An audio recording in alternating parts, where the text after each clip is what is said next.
Hi, guys. Welcome to Farmer Fridays, where I get to interview agriculturists all over West Virginia and now all over the nation to allow them to tell their stories. So today, I'm super excited about this interview.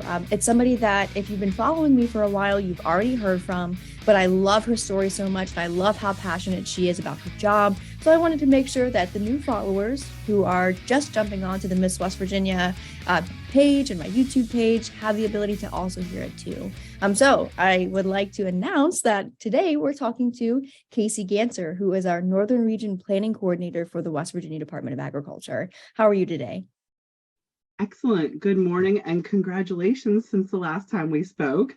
This is very exciting to be back and with your new title. So congratulations. Thank you so very much. It's been definitely a wild ride, but I'm taking it in and taking it one day at a time. And it's crazy. I'm getting requests to talk to people who, live in Arizona or Nebraska and North Dakota, and it's all over the place now. So I'm just excited to be able to expand this and just share their stories, because again, I'm sure people are really tired of hearing my voice all the time.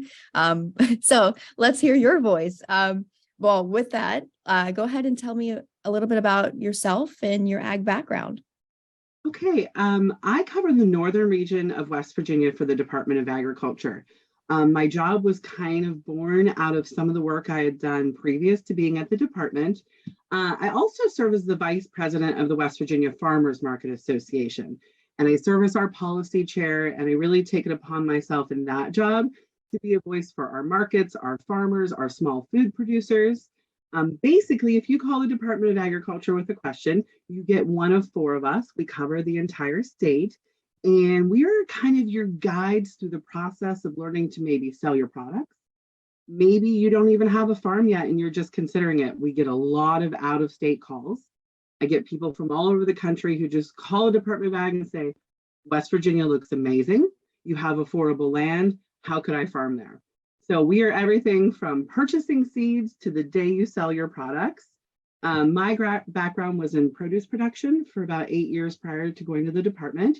I worked for a nonprofit called Grow High Valley, which I know you've done 2 interviews with, which is very exciting. You're really covering all the different types of agriculture in West Virginia, and that makes me really happy. At Grow High Valley, I started off as a farm manager, and then I ended up more in sales and aggregation, which kind of morphed into I spent most of my time helping other farmers. And when I met our current commissioner, we talked about that role and how important it was. And he was just starting a business division at the department. So everything kind of worked out awesome. Prior to working in the nonprofits, I grew produce and sold at local farmers markets and had a cottage food business. And now your kids are also taking that up, right? Yeah, this summer, unfortunately, our road got closed for most of the summer, so they only got to do it for about a month. But we decided we get a lot of people locally that just want to see the gardens, and we're always out and about. So we set up a little farm stand on Saturday mornings, and my girls had their strawberry shortcake cash register, and they gave the most wonderful tours. So if you bought a cucumber, you got a tour, Aww. and it was great. And we call it Two Sisters Homestead, their garden market. So it's come full circle. I'm right back to where we started, setting up a stand, selling produce. I love that. And so I didn't want to bring this up, and I wanted to bring it up towards the end of the interview, but I can't hold on to it any longer. In my last interview that I did with you, you said something that really I've kind of stuck with and really, I guess, talked about all the time. And every time somebody's like, well, which one is your favorite Farmer Friday interview? I always bring up yours. And it's because of this line specifically. You said that growing up, you didn't have a female agriculturist to really look up to or aspire to be. So instead, you became that woman. And I see that's exactly what you're doing for your daughters and what you're doing for me and for so many other women. So talk to me a little bit about that. So unfortunately, my grandmother passed away when I was 2. And if there would have been a female agriculture person to look up to, that's who it would have been. I didn't find out till I was about 22 years old that I found a newspaper article in a box that my grandmother was the first female president of Farm Bureau. I had just been introduced to Farm Bureau at that time. I started doing their speaking contest, and I literally had no idea. And, looking at now, it's still a very male-dominated position throughout the state and throughout the country. Exactly. I thought, oh my goodness. And I was already really doing a lot of speech stuff. I did speech team in high school and I was really involved in 4-H. So I was like, oh, this could like really be a job. This could be a thing that I could do. So hopefully my girls see that. It's funny. We have a narrow view of the world because we're so ingrained in farming, but some of the things they've learned so young, I didn't know till I was in my mid-20s. So That's it's really amazing. exciting. But it's so cool because you were able to pass that on to so many people and just again be that female agriculturist that so many other women can look up to. So that's amazing. And that's a really cool thing to kind of aspire to be. So thank you for that. First off, I No, appreciate that. it's my job. And that is why I love my job. I get to Yeah. talk to groups of people. I get to just work one-on-one with farmers. It kind of goes across the board, but it's very one-to-one. Even if it's a presentation for 20 people, we spend the next 2 hours after that class talking, you know? And So, that's exactly how I met you, is in one of those small, tiny presentations talking about being able to sell your poultry in the state of West Virginia. yeah, you're right. That is how we met. See, that's how it happens. Being able to network is great. I love that. I love that so much. So you in your job, you wear so many different hats, I feel like. I guess what's your favorite hat to wear? Ooh, that one's tough. I really, really like helping farmers markets because I can help so many different types of businesses at one time. So, my background is kind of production planning. What are you going to plant in your high tunnel and when? But as I've grown into this job, instead of being like the resource for which tomato do you like the best, now it's very different. The questions I get are a lot of regulatory questions.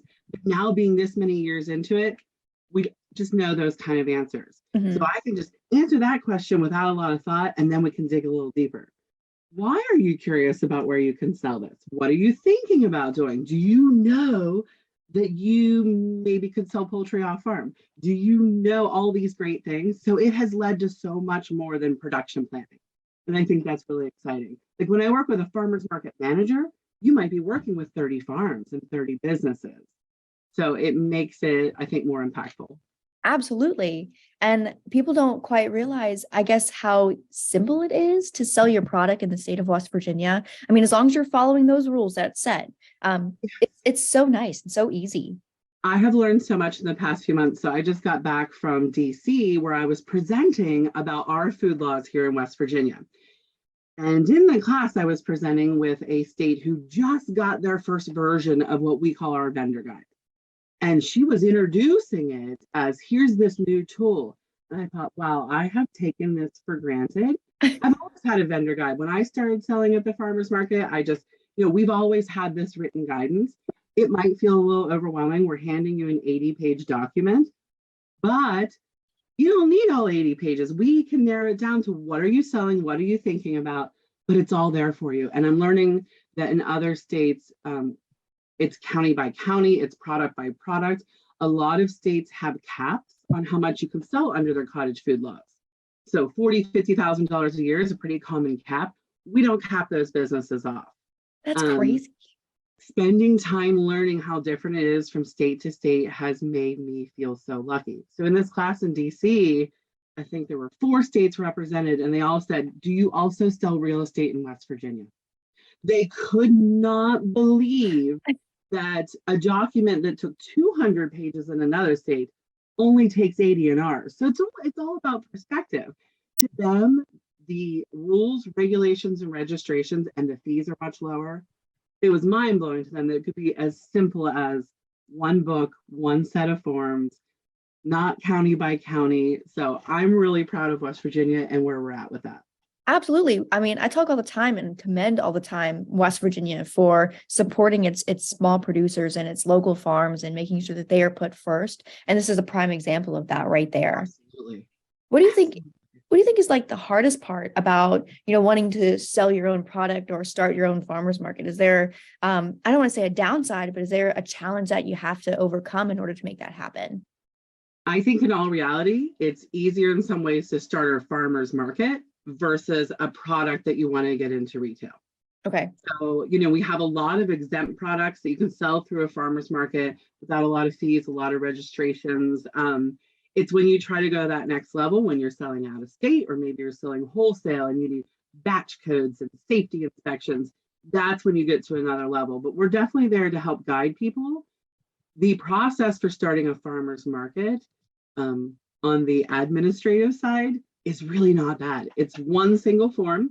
You can add to it as you add vendors throughout the season. I think a lot of people get hung up on, oh, that's supposed to be in March. I don't know who's going to be in my market in June. We make it very easy to just add new vendors, say, hey, this vendor has decided not to be here, and it's free to register your market. So what's so cool is once you've registered, which we have over 300 registered farmers markets in West Virginia. I love it. We only have 55 counties. That's a pretty awesome number, right? Once you've done that, you are then allowed to have your vendors sell those special things that can only be sold at farmers markets. So that might be a salsa made in a home. They get those permits and they get their safety inspections. It might be exempt poultry. It might give you an outlet to the community that you wouldn't have otherwise. So while it's challenging to get a commercial product out there, we have this kind of middle of the road stepping stone, and that allows you to sell it through our registered farmers market. And that gives you a taste of what that could be and how that could grow. And since we provide label inspections at the Department of Ag for free, you are already getting your label looked at on an FDA level standard. So if you're making it in a home, we have a disclaimer sentence. This is produced in an uninspected home kitchen. There may be cross-contaminant allergens, but everything else on your label is ready to go for that next step. So once you've done that and you're maybe coming out of a manufacturing kitchen, you're going to remove that line and you're ready to go. And I think that's really important that we offer those steps along the way. Yeah. So you have a challenge, but with your help and with the Department of Ag's help, you can always overcome that. I love that. Now, absolutely. Going into, you mentioned something about a label, and something that I love talking about all the time is something that you can smack on that label, and it's the West Virginia Grown program. You want to go into that a little bit? Sure. That's our free branding program. And I always want to drive that home that there is no reason to not join a branding program that is not costing you money.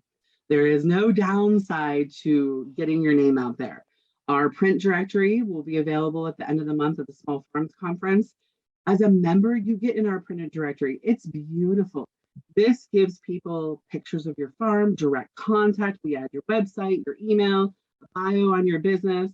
This gets you in our market bulletin that goes over 50,000 homes per month. Now, where else are you going to get your business printed 50,000 times a month? I love You're that. just not. And what's nice is it's done by county.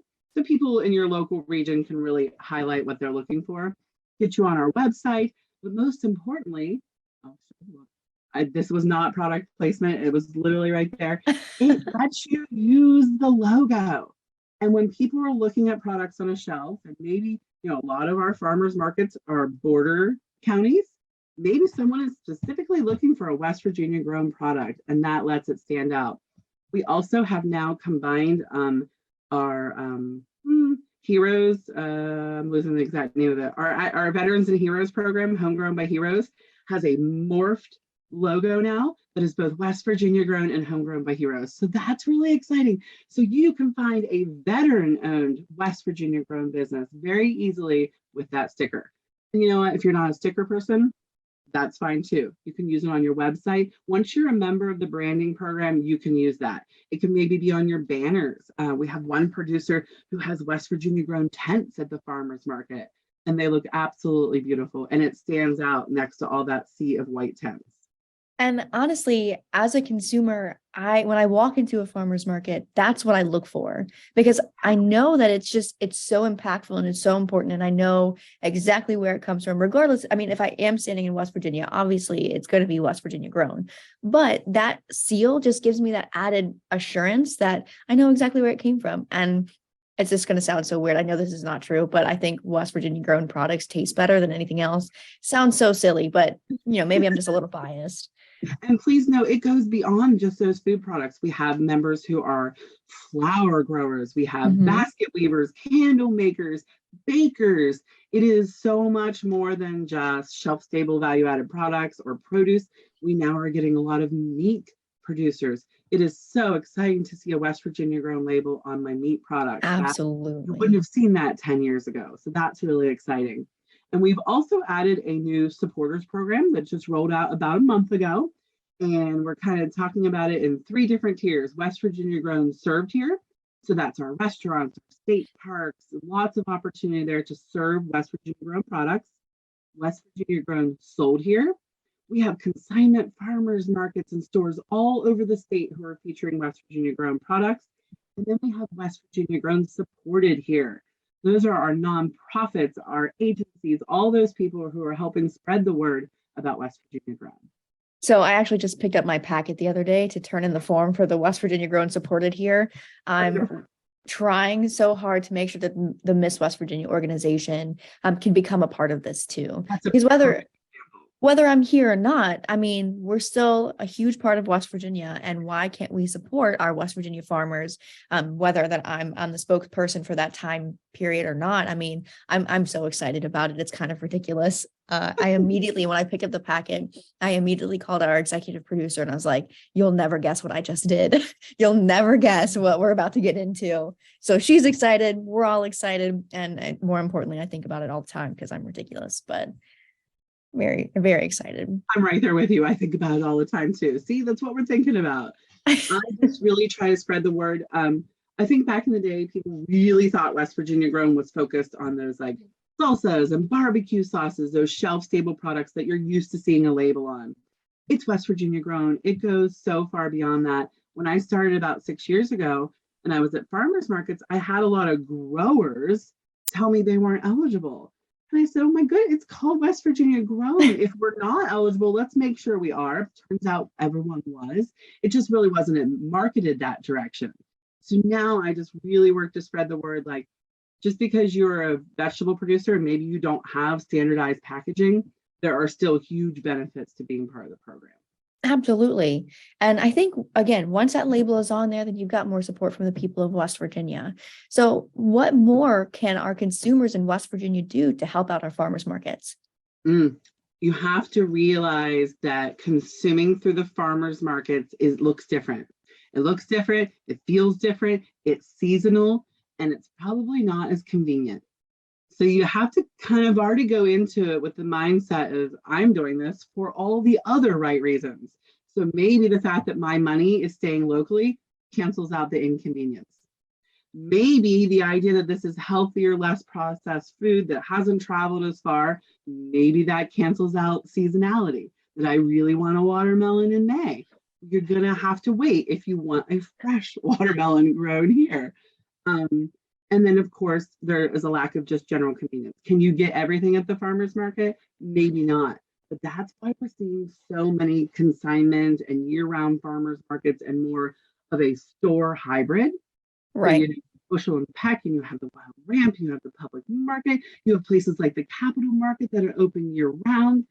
These stores are, we always talk about everything is a hybrid now. Now you have these locations who are a hybrid of a farmer's market. And you can probably also pick up some peanut butter. And they might have some of that other stuff that you need that you might not get at a farmer's market. And they sell some more commercial products. So you're getting some things year round. They have freezers, they have coolers. So you're getting a lot more meat products and things like that. But I'll tell you, I went to Putnam County for a labeling class where we're teaching marketing and labeling.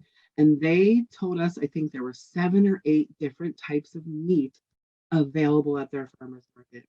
To you, that is amazing. There was goat, and there was quail, and there was chicken, and there was beef, and I mean, it just blew my mind. And lamb, all available at one farmer's market. That was unheard of 20 years ago. And I tell people all the time that when they walk into a farmer's market, don't be afraid to try new things. Right. So you might not like kale, but if it's in season, don't be afraid to try it. Look up a recipe. There's plenty of places where you can find recipes for that. Get a hold of me. I like kale, just like things like that. Don't be afraid to eat seasonally. So, I mean, I know it might look different. A lot of commercial produce fits a standard that small scale growers can't meet. And that standard is usually not based on quality or taste. It was never based on taste. That's almost a guarantee. So I worked with a co-op out of Ohio, and if your yellow squash was bigger than a 50-cent piece, it was out. It was actually sent right back to you, and then you take those seconds to a local auction or a wholesaler. And, those standards that we start to get used to in a grocery store are not the standard of small scale. They have the ability to weed out a huge percentage of what they're growing to have this visual quality standard. But unfortunately, a lot of times those things are harvested weeks prior to you receiving them. So your taste standard will absolutely not be there. If a tomato is harvested green and shipped, it is almost impossible for it to have the same taste. I mean, even if it's a wonderful tomato and maybe they didn't use a lot of pesticides, but just the timing of it is different. Most of our farmers market vendors pick the morning of or the night before. That is almost impossible to get in a grocery store. Well, it is impossible. I'm gonna tell you what, you're talking about tomatoes right now. My mouth is watering because Well, there's nothing better than like a tomato sandwich in the summer. right? Oh, it's one of my favorite foods. Everybody, I say that and people are like, what are you talking? Tomato sandwich? What? What?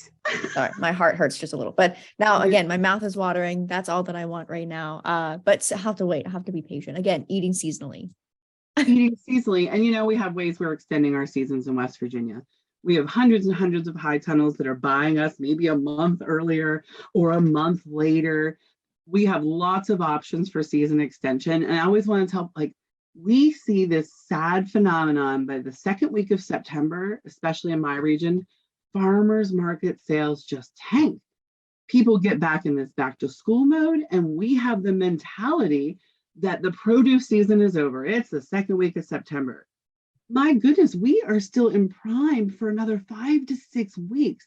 In fact, I work with a lot of pharmacy programs, which is prescription produce. Yep. So I'm not so focused on retail and not so worried about what's trending at the moment. It's about what's healthy, what is available, what is nutrient dense. And when I looked back at the last 5 years, the first week of October, when most farmers markets are very, very slow, we have the absolute most variety of types of produce. We're still kind of hanging on to some of the summer produce. Our fall produce is just coming on. Our cooler crops are doing better, so they taste better. So really that peak is late September, early October. And with high tunnels, we can ride it through to mid-November. So I want to remind people, just because school is in doesn't mean local food stops. It keeps going. And for a lot of people, it keeps going all year long. Oh my gosh. You're such a wealth of knowledge. I love listening to you talk. I know this sounds so silly, but I love it so much. Crazy. And the other thing is too, our laws for food products were written under the idea of how can we extend a season. I don't think a lot of people look at the why. So why did we start allowing canned tomatoes 4 years ago? So people could sell tomatoes off season. Why do we allow freeze-dried blueberries now? Freeze-dry is becoming very popular. Mm-hmm. Because there's a way to buy a West Virginia blueberry in January. There's lots of options. And when people look at it, now we have options beyond that traditional farmers market season. We have some of these year-round stores. We have schools that are here to purchase local food. They have so much funding to do so, and they're always looking for that. And that is beyond produce. That is meat, that is dairy, that could even be shelf-stable products.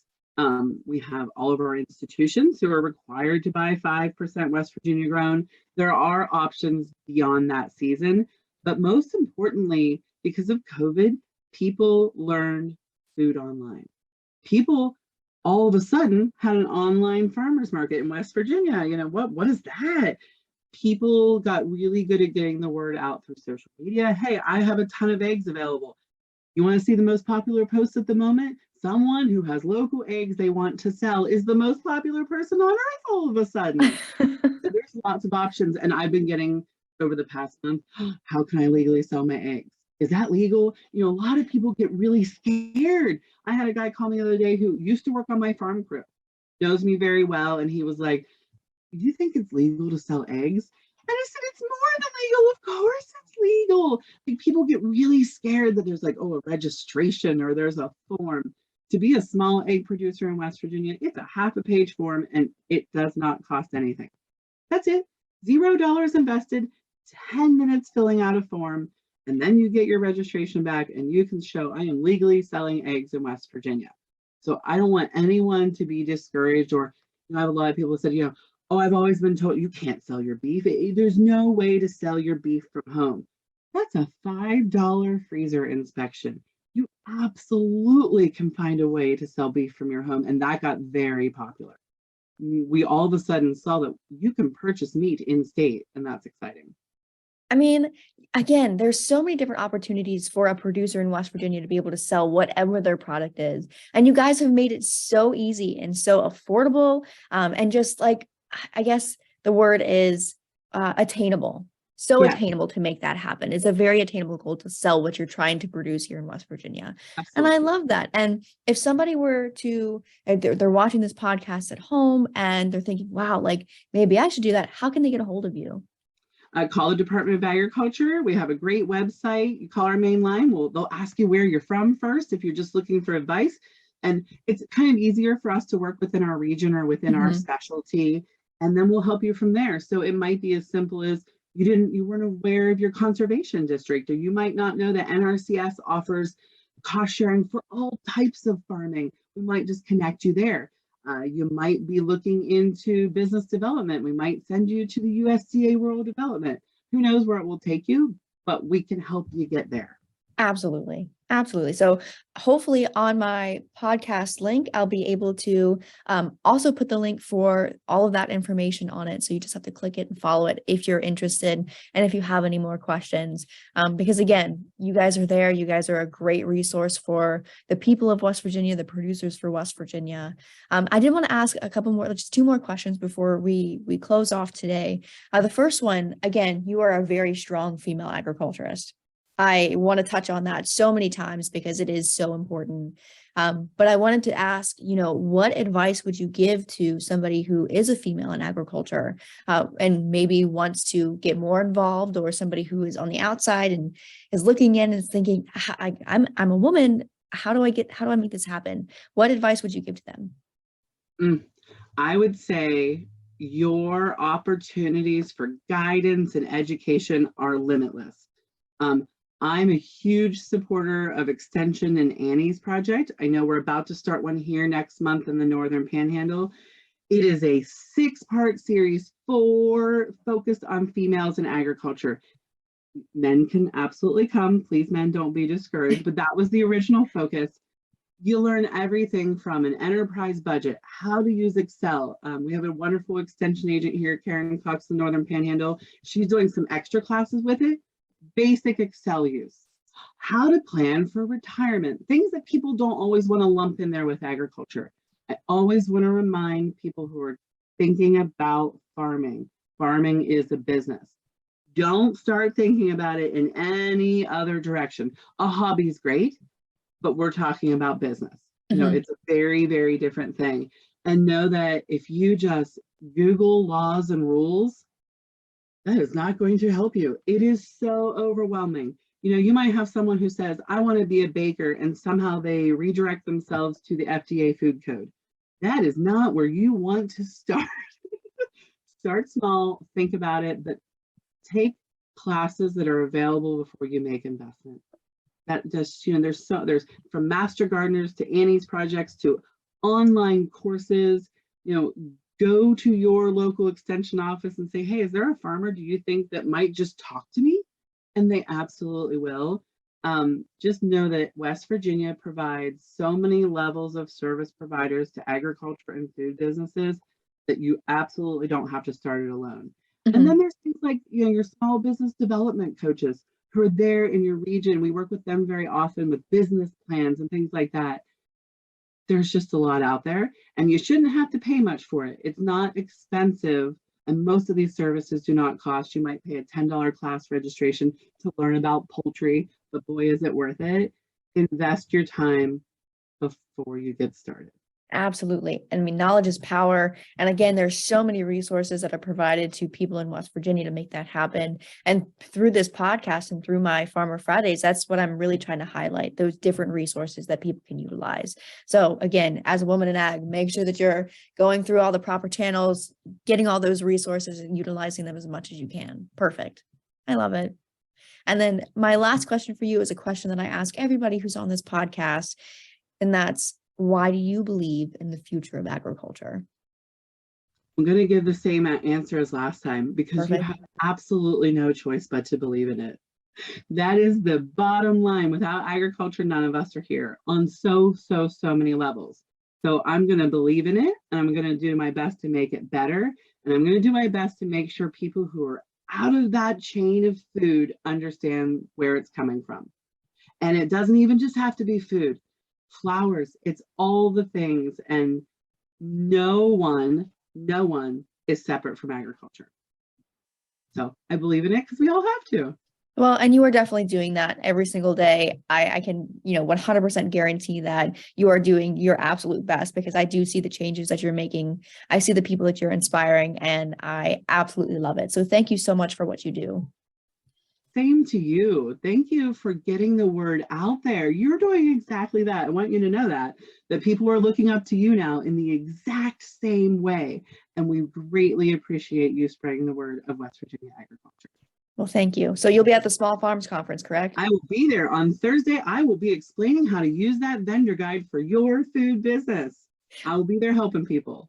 Perfect. Well, I'm pretty sure I'm going to make an appearance potentially, and I'm sure that I'll be at Winter Blues as well. So maybe I'll see you there. I'll see you there. Thank you. Thank you. And thank you guys so much for watching today's Farmer Fridays. Make sure you tune in next week to see who I get to interview. And as always, please remember to thank your farmers.